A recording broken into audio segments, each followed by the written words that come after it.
Here is Diplomat Orchid, a pink ink. Let's jump straight to the end with my opinion on this ink. I'm sure I'm seeing this all wrong, but when I look at it, I see Barbie pink. It's bright and it's fun, but not searing to the eyes. The swatch is much darker and less attractive a tone of this beautiful feminine pink in the writing sample. I'm sure my wife would have absolutely loved it. It looks just as good on the non-fountain pen friendly paper as it does on the premium stuff. This ink makes me smile and kind of hear that Barbie song in my head when I'm seeing it on the page. You know that, what is it?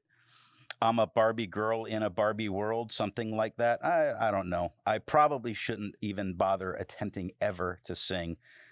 I don't have the voice for it. The fun and the smile this ink brings are well worth a bottle in the collection, and especially to have a great performing pink ink. The pen for today is a Cross Wanderlust with a fine nib. Now that we know my opinion on this ink, let's see how I got there with the first writing sample done on Clairfontaine. Here we can really see that Barbie pink ink that's going on. It's a wonderful tone, very fun to use, to see. Again, it just brings a smile to your face. No feather, no spread, no shading, just a fun color on the page. So for that, I'm going to call this a real win. Looking at the back of the page, we see that we get no bleeding and no ghosting. Let's take a look at some other inks from the same manufacturer. Here is Diplomat Burgundy.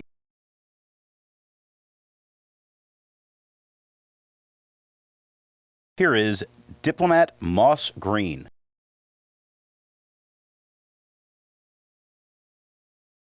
Here is Diplomat Royal Blue.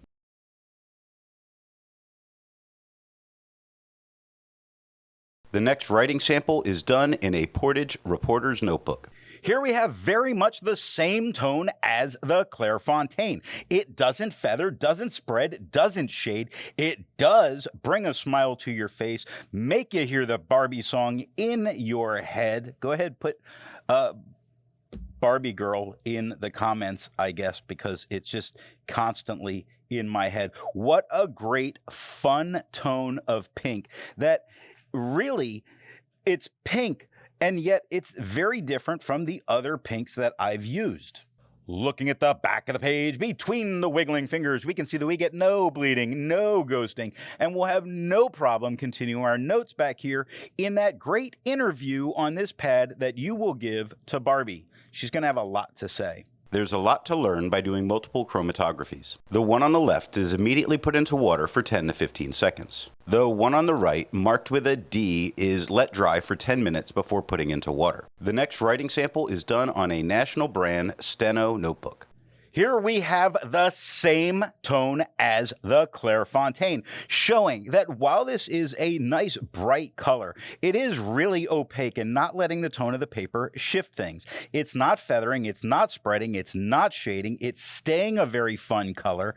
I know that somebody's going to comment about the fact that I called it a feminine color, and I'm going to go ahead and point them back right now to the fact that I said how my wife would have loved it, the fact that it brings a smile to my face, the fact that it puts a song in my head makes this a great ink, so they can keep that comment to themselves. Looking at the back of the page, you can see that you can easily continue writing back here, as you have no problem with bleeding or ghosting. Resistance tests are done to see how this ink can be expected to perform on the page, and more importantly, how hard it may be to clean from your pen.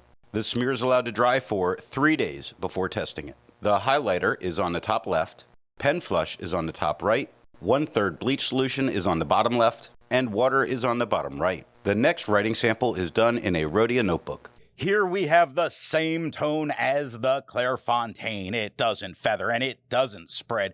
It doesn't shade. I want to say that it stands out against the quad rule without any kind of a problem, which I was not expecting because it's a pink and it's got this blue quad and you kind of expected them to sort of always show up to get like they're almost like clash, but no, they're not. They look great. Here the quad fades into the background, letting the pink really show through with all of its fun. Looking at the back of the page between the wiggling fingers, we get no bleeding, no ghosting, and can easily continue writing notes. With over 1,000 inks reviewed, let's take a look at some color comparables. Here is Diamine Flamingo Pink.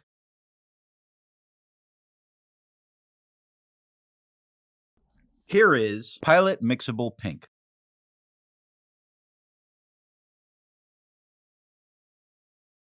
Here is Platinum Pink.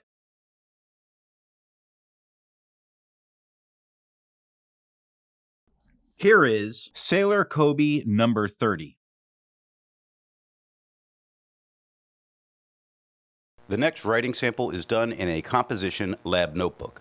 We have the same tone as the Clairfontaine. Well, not exactly. It's just a little bit lighter, but it's just as fun. Again, it is a little lighter. It is a little muted.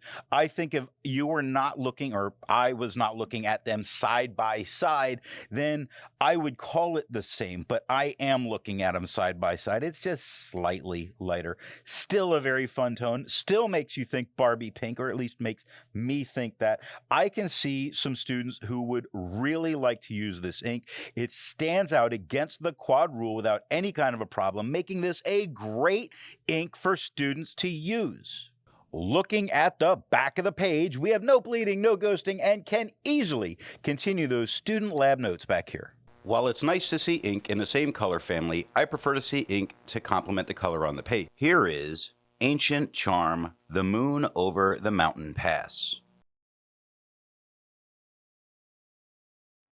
Here is Pelican Onyx.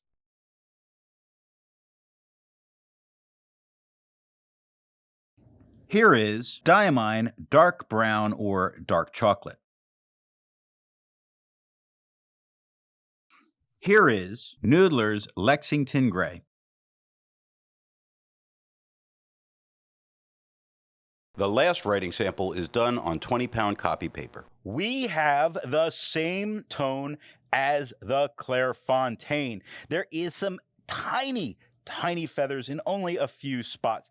It has a little bit of spread, but if you're not looking at it side by side, you'd likely not notice it. It's not shading. This is really showing itself to be a strong contender for someone to use grading papers in place of red, because this Barbie pink, it's Orchid, but I'm calling it Barbie pink, would be a welcome change from red for those that want to get away from red ink.